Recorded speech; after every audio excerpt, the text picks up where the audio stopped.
नमस्कार भाइयों और बहनों। जो हमारी आंगनबाड़ी बहनें एकदम परेशान है कि उनका मानदेय कट क्यों गया है। किसी बहन का 150 कटा है, किसी बहन का 300 कटा है और किसी आंगनबाड़ी बहन का 600 रुपये कट गया है।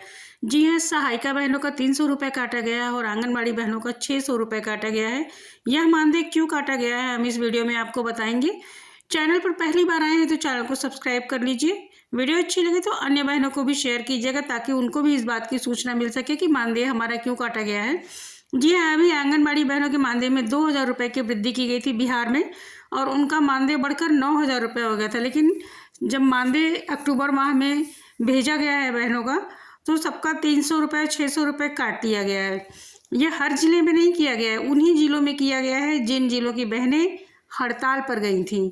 जी हाँ, आप हड़ताल में शामिल होंगी।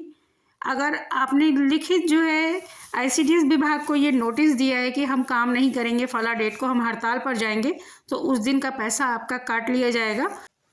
इस बार आंगनबाड़ी संघ ने आईसीडीएस विभाग को लिखित ये सूचना दी थी कि हम हड़ताल करने वाले हैं और जिलों का नाम लिख करके दिया था कि किन किन जिलों की आंगनबाड़ी बहनें जो हैं सामूहिक रूप से हड़ताल पे जाने वाली हैं। ये मुख्यतः उन्हीं जिलों की आंगनबाड़ी बहनों का पैसा काटा गया है जिन जिलों की बहनें जो हैं हड़ताल पर गई थी। इसीलिए आपका पैसा कम आया है।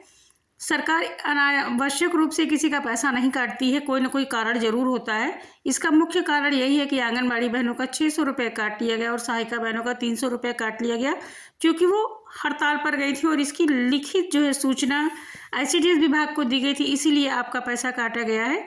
तो आपको परेशान होने की ज़रूरत नहीं है। सभी बहनों का ये पैसा नहीं कटा है। आपको वो होगा कि कुछ बहनों का पूरा आया है, मेरा क्यों कम आया है, तो ऐसी कोई बड़ी बात नहीं है। अगर आप हड़ताल पर जाएंगे, सरकार को लगता है कि आपने इस दिन आंगनबाड़ी केंद्र को नहीं खोला है। हम लोग दिहाड़ी मजदूर हैं, अगर हम लोग को दैनिक वेतन मिलता है, दैनिक मानदेय मिलता है, प्रतिदिन काम करेंगे, काम का पैसा मिलेगा। अगर एक भी दिन अगर हम काम नहीं करते, स्किप करते हैं और इसकी सूचना अगर विभाग को देते हैं कि हम इस दिन काम नहीं करेंगे तो उस दिन का पैसा हमारा निश्चित काट लिया जाएगा। इसलिए नियमित रूप से केंद्र चलाएं बहनें। अगर आप हड़ताल पर जाती हैं और इसकी लिखित सूचना देती हैं सरकार को तो आपका पैसा निश्चित कटेगा। सोच समझकर कोई भी काम करें आप। अगर आप हड़ताल पर जाएंगी, आंदोलन करेंगी तो आपका पैसा काट लिया जाएगा क्योंकि सरकार को लगता है कि आपने केंद्र का संचालन नहीं किया, क्योंकि बहनें दिन भर केंद्र पर रहकर बहुत सारे कार्यों को पूर्ण करती हैं, क्रियाविधि कराती हैं, गतिविधि कराती हैं, पुष्टाहार वितरण करती हैं और ये सारे कार्य पेंडिंग रह गए। आपने हड़ताल में भाग लिया, इसकी सूचना लिखित सरकार को दी, इसलिए आपका पैसा क्रमशः 300 और 600 काट लिया गया है। कुछ बहनों का मात्र 150 रुपये कटा है। अब ये पता नहीं किस कारण कटा है।